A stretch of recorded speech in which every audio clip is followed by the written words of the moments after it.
To my YouTube channel আগন্তুক। Hello বন্ধুরা, আজকে চলে এসেছি দেখো আর একটা টিকা লেখো দীপঙ্কর সিগেন বা অতীশ দীপঙ্কর সিগেন এই প্রশ্ন উত্তরটি নিয়ে। এই প্রশ্ন উত্তরটা লিখতেও আমাদের প্রথমে সূচনা বলে পয়েন্টস করতে হবে, তারপরে চলে আসতে হবে তার সম্পর্কে বর্ণনায়।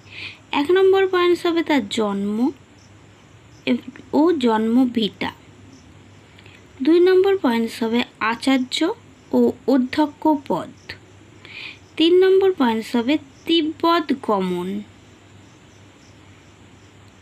4 নম্বর পয়েন্টস হবে তিব্বতে কার্যকলাপ।